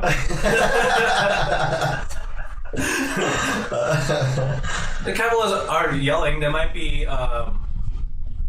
like just projecting your voice. You know? Yeah. You could be hollering. You could be trying to catch someone's attention. Like, hey Ben. It's not like, hey Ben. You know? Those are two both with caps, right? Totally different. Yeah, that's fun. That's fun doing that. Caps kind of takes the toning down. Okay. Malia's down. She's like, what's happening? Right. Right, we're scaring. Start making loud thumping noises up here and shit. We're scaring my daughter, guys. Let's keep it down here. All right, let's. You ready for the next topic or what? Yeah, what is it? I don't know. It's a rant, isn't it? Oh, that's right. Rant? We don't have to. Oh, wait. No, we have to. Okay, we're at the rant now. Oh, here we go. Rant. This was actually a few years.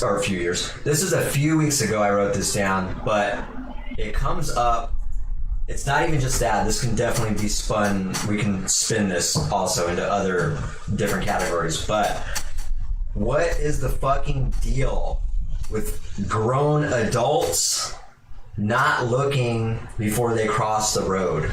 Is it? You know you ran into this. You guys know you ran into this way more than we should have. Are you talking about the self-entitled assholes that just walk like they own the fucking road? That... And the people that are just fucking oblivious. Yeah, oblivious. Okay, I wasn't sure if you were talking about one or the other. You're talking about both. Both. Why? Where? I mean, did the teaching to look both ways before you cross the road phase out? I don't know. What is going on? So the people that are oblivious just scare the shit out of me. I'm like, whoa, what are you doing? The people that are self-entitled, I'm like, you fucking asshole. Yeah. Like, fuck you, dude. I hate those people, dude. Dude, they're just like, nope. I don't even know them. You have to stop for me, so I'm just gonna walk without even waiting to see if you're gonna stop. The courteous thing to do, everyone that doesn't fucking know, is you look at the car / driver that's coming and wait to see if they will stop for you. I think what it is, it's almost like, you know, there's definitely your small batch of people that are like, hit me, I dare you. I'm gonna sue the fuck out of you.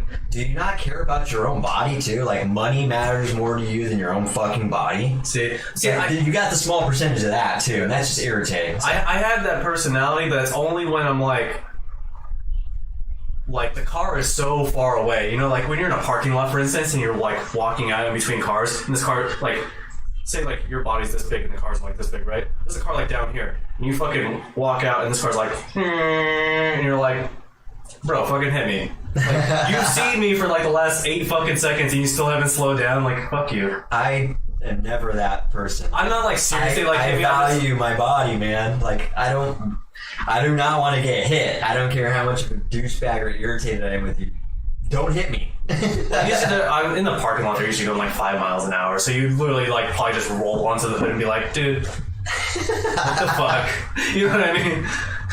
But on the road, that's much scarier. Like I don't do that shit on the road. I don't walk on the road like fucking hit me. That's fucking crazy. That's just stupid. Stupid and nuts. That's stupid. So Philip was saying drive in Seattle nonstop. Yeah, that's one of the reasons I hate driving in Seattle is because there's a overwhelming amount of those type of people. They're just like la da da da da. You got a mixture of both of what we're talking about. Yeah. The worst is like the homeless people because they're like fucking crazy. Like yeah, walking around, you're like, dude, why is this person out on the streets? Oh, the homeless people. That's another whole other.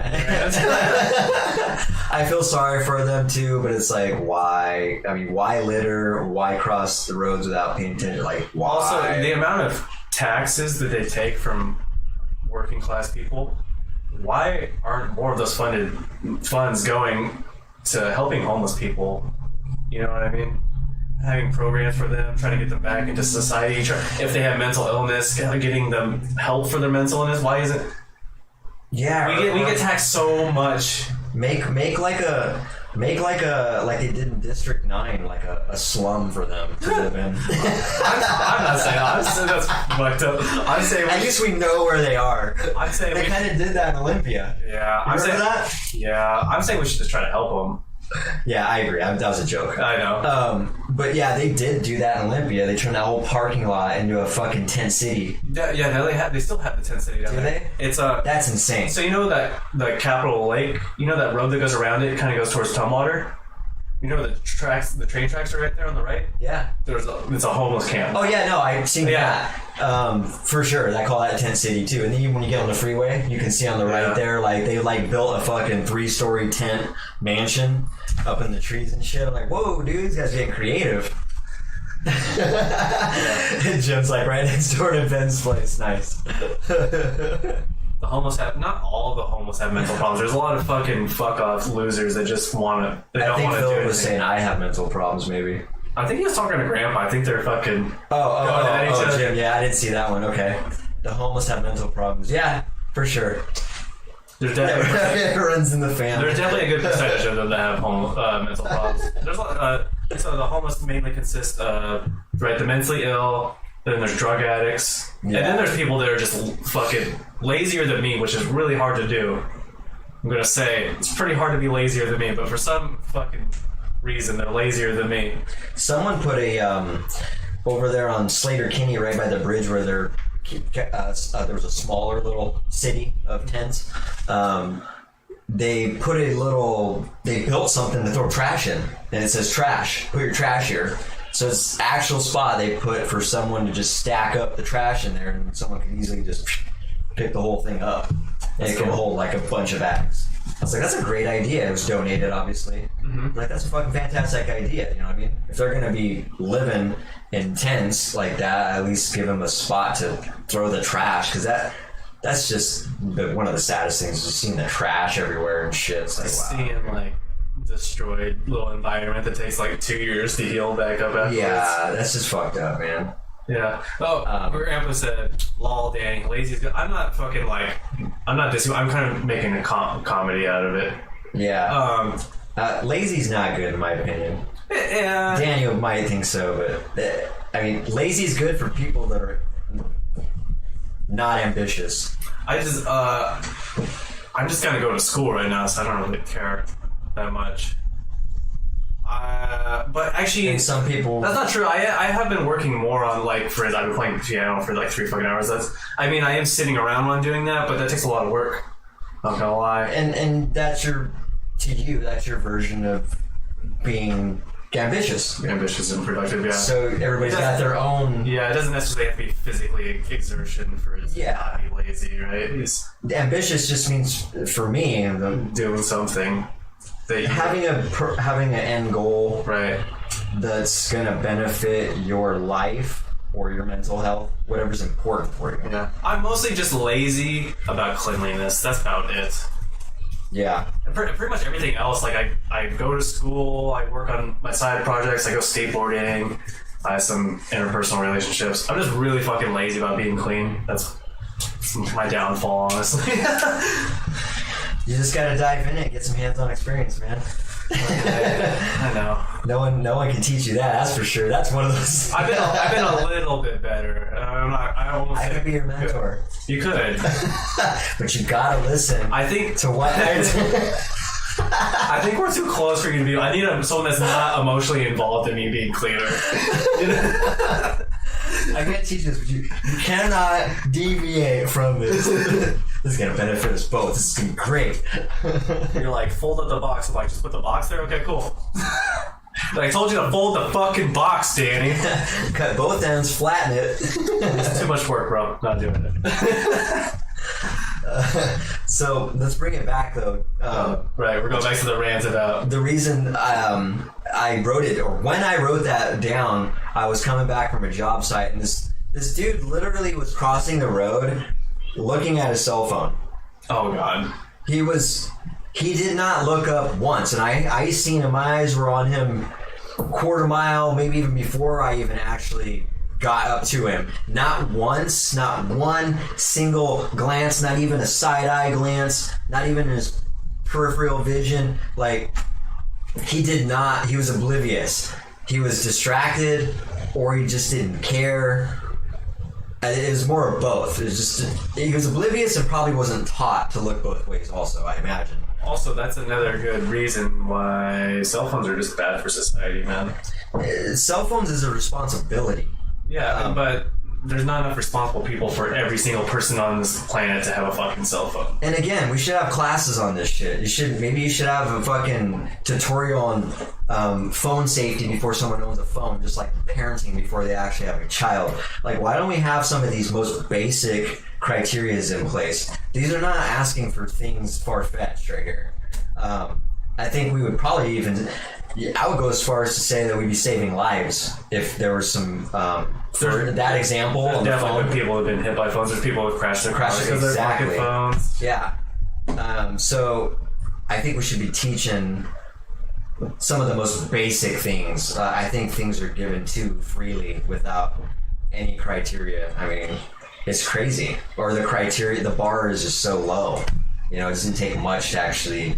it doesn't take anything to own a phone. It doesn't take anything to, do a lot to drive a car. Dude, that's one of my big... I fucking hate the drivers. I don't think it should be that easy to get your license because there's so many bad drivers, and they should not be allowed to have their licenses because they are really a detriment. And as inconvenient as it sounds, you probably should have to take the driving test every 5 years or something. That's what I've been saying about every 5 years. And definitely when you hit like 50 or 60. It should be every 5 years, and also to get your license initially should be much harder. It's so fucking easy to get your license. They don't even care. They just want the economy. They want you to get out there and work, right? They don't give a fuck about the safety. No, they don't. The test is so fucking easy. I think the reason I know some of the so stupidest easy, fucking people that drive. Oh, absolutely. It's a money thing, I think. I think it might always come back to money. Yeah. Because, licenses get sold, cars get sold, like it's just... all that money goes back to the economy. The government wants things to be sold in general because they get a piece of the pie. The more things that are sold, the more they encourage. They have an agenda for commodities, for consumption. That's their agenda. Not even for safety, but there's too many people that don't know how to drive efficiently as well. And they hold up traffic, and they create traffic jams, and they always in the fucking That's another way. rant I've had, but we can merge this one. Yeah. It's about driving. Yeah, we got 10 minutes, so we can do a double rant. I hate this shit. What the fuck? Here's my thing. When people are in a rush for what my opinion would be is something that's not important. You've seen the people that are like zigzagging through the freeway and just, you know, or they'll get behind you and you're already going 5 over and they're like, gotta cut you off or whatever. It's like, what are you in a hurry for? Like just to get to your girlfriend's house or something, or just to... I would be willing to bet whatever they're in a rush for is not imperative, it's not life-threatening, it's not something... Like, I expect someone to be driving like that to be racing because someone just died or someone just got put in the hospital for something. They're legitimately concerned and they don't know how to react. That's not the case. I'm pretty sure a lot of these people are just being stupid. And it's like... You're risking your life, not only your life, but other people's life for something that's not even important. Like, because I've done that in an emergency situation. I'm like thinking to myself, like, a lot of these people probably think I'm just being a fucking idiot, but this is actually very important. And I'm like, they would never know that because everybody's already primed them before me being idiots. Yeah. For the most part. I mean, I don't know. Obviously, I can't go in those vehicles and know for sure if it's an emergency. I'm making a wild speculation, but if I had to guess, I think I'm pretty accurate. A lot of people are just being idiotic for something that's might even be important to them, but it's not important in just reality. If that makes sense? Yeah. Like, to them, it's probably very important. Yeah. It's like, bro, you're risking everybody's life for that? Like, that's ridiculous. Do you ever get petty when someone rides your ass and slow down? No, because I don't want my car hit. I do it all the time. I've just gotten so sick of it, man. Like, for instance, I'll be going down the road, and you know, it's like 35. I'll be going like 42. Someone comes and rides my ass. I'm like, I guess we're going 30 now. I'm like, fuck you. I was like, I was speeding and you're riding my ass, dude. That's funny. Hold on, we'll come back to that in a sec. Let me catch up here. Phil's like, he said 50 or 60. Exactly. When you're 50 or 60, you take that drive test again. And he said, Philip got a flat on a company car today. Interesting. You hit the curb and took a turn too sharp. Guess you need to take that driving test again. Getting old again, man. Those hand-eye coordination's getting all fucked up. You like your worker, Ben? Oh, that's hilarious. Yeah, back to what you were saying though. Like, nah, man, I don't like that. Because sometimes I'll be like deep in thought. The couple times that someone's ever done that to me, I'll be like just deep in thought and a little closer to them than I like, and they'll do that. And I'm like, whoa, dude, the fuck are you doing? Like, well, I don't slam on my brakes. I just gradually slow down to a slower pace where they can. I'm not doing it in a dangerous way. I'm just doing it like a fuck you way. Yeah. I'm just like I just like let off the gas. I'm like, all right, we're slowing down now. That's a little better than I'm not like a fucking. That's the word. That's reckless. Yeah, I'm not brake checking them. I'm just being an asshole and driving too slow now because they were riding my ass. Yeah, that's better for sure. It's unnecessary, but I get annoyed sometimes, and I'm like, I gotta get my vengeance. If I'm, for instance, I'll be on the freeway and I usually go about 5 over, and I'll use my cruise control. Most people don't. You'll see them fluctuating and shit. And I know this because I have my cruise control on. Someone will pass me. Next thing you know, I end up passing them. I'm like, what are you doing, dude? Like, I know you're not consistent because I've been on cruise control the whole time.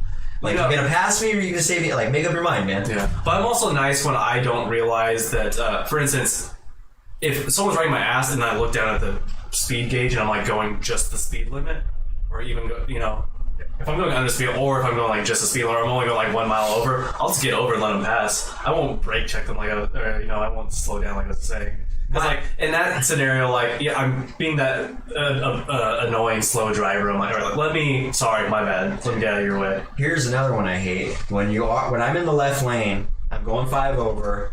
You got the guy that's coming up on you, coming in hot. You see he's going 80. I know I need to get over. The right lane's clear. I can get over. He doesn't even give me a chance and just like, as I'm doing it. So we end up both doing it, and then he gets annoyed and he's like, I don't know what to do now. Like, bro, give me a second to fucking move over. Those people are annoying, dude. Yeah. Like, if they would just hold on a second, they can get what they want. Yeah. The person will get over. To their defense, there are the people that just are oblivious, and also the left lane too. And you also, it's really dangerous to be riding on people's, like coming up on people with that much of a speed difference, anyways. Yeah. Because once they turn, you don't have enough reaction time. Yeah. To slam on your brake and turn and like keep vision on everything that's going around you. If there's other cars, people are turning and stuff, like that's such a dangerous situation to put yourself in by driving that way. Yeah, a lot of times I'll have to, like, when that happens, they don't even give me a chance to get over, and I'm like, oh, okay. I'll hit the blinker, and then when they see that, I don't know if they're going to stop, so I just stop, and I'm forced to stay in the left lane. I'm like, okay, yeah. You kind of pinned me in here now. Also, I'm pretty sure it's illegal to pass on the right, so that's just... It is. It's idiotic. Yeah, it's really... So what they should do is they should go faster, and then if you're already going 5 over, they should just suck it up and just go 5 over, right? The only time if it's an actual emergency, but they should be riding up on you like that. They should slow down, come up to you, then go around you. You know what I mean? Even if it's an emergency, because if it's an emergency, you should still be being safe, right? So yeah, you know what I mean? Yeah. Yeah. It's... Like, what? Your wife's pregnant and she's giving birth in the back of the car. Like, you still don't want to crash your car with your fucking pregnant wife in the car, right? You know? Yeah, it doesn't make sense. I know that some people are also just real wrapped up in the emotion of what they think is important and not even thinking right, and I guess we're all guilty of that sometimes, where definitely we're just not thinking right. Yeah. And yeah, it kind of comes back to like my theory about guns. Like, I don't think a lot of us should have a gun because we're human beings, and when we're pissed to the max, when we're at our absolutely most pissed off we could ever fucking be, we're liable to make some stupid fucking choices, no matter what the situation is, no matter what you're doing, no matter what machinery you're operating, no matter what, weapon you're operating. It's just dangerous. Yeah. So there should be, hey, since we're talking about criteria and requirements, I'm gonna fucking roll with this. Maybe we should have anger management classes before somebody actually is able to buy a gun. That's a good idea. That's a great fucking idea, right? Simplistic. Easy, not far-fetched. If you want to go in that bad, you gotta take 3 months anger management once a week. That's not even that. That's 12 fucking classes. Not only that, you can get a lot out of an anger management class. So you might not even want to go by the time you're done with your anger management class. Maybe, but these things like that are easy. You know what I mean? Like the parenting requirement.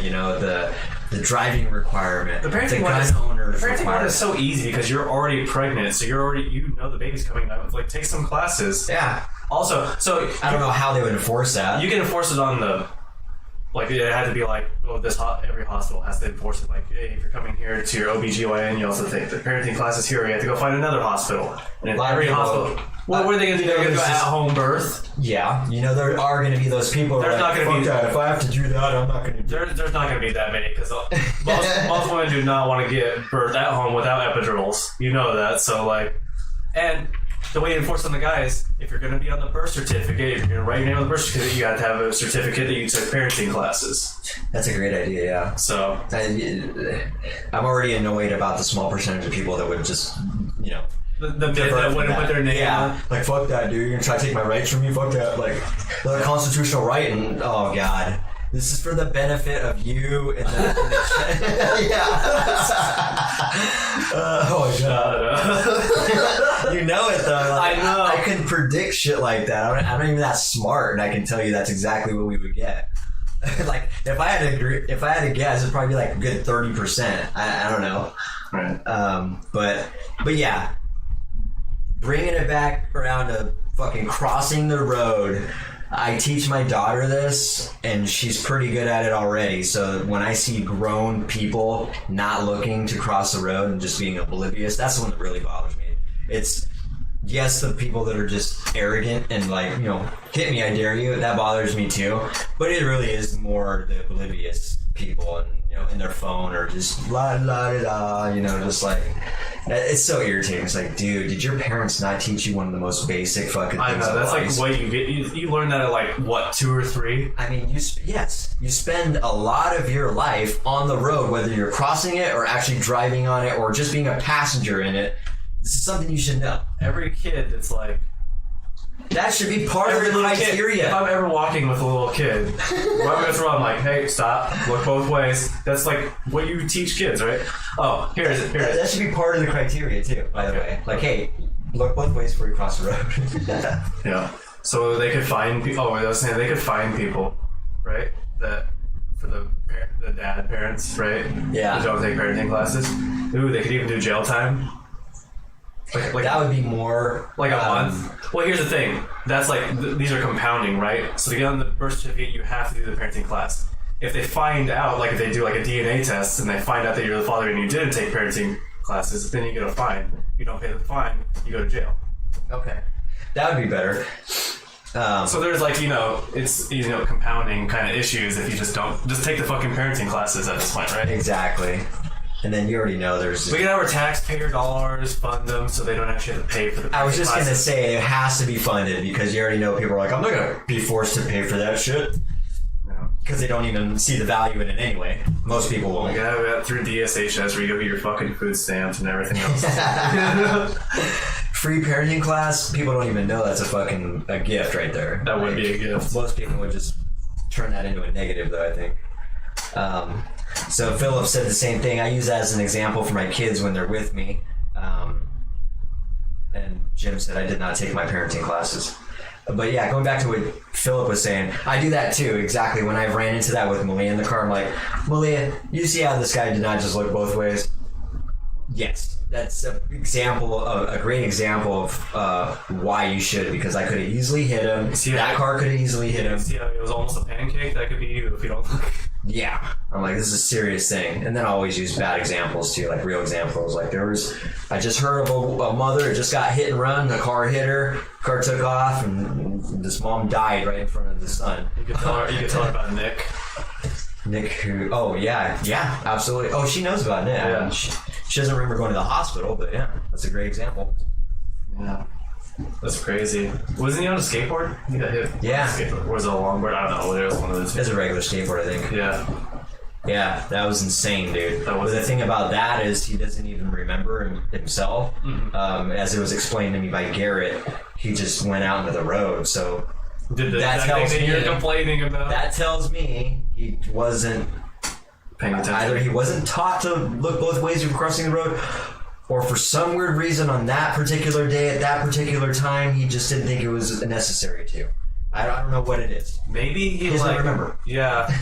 So, just knowing Nick, I'm sure he knows to look before he crosses the road. I'm assuming what my assumption would be is that someone did that, is that they thought that it was clear, they in their peripherals it looked clear, so they're like, all right, we're good, and just jump in, and then didn't realize the car was coming.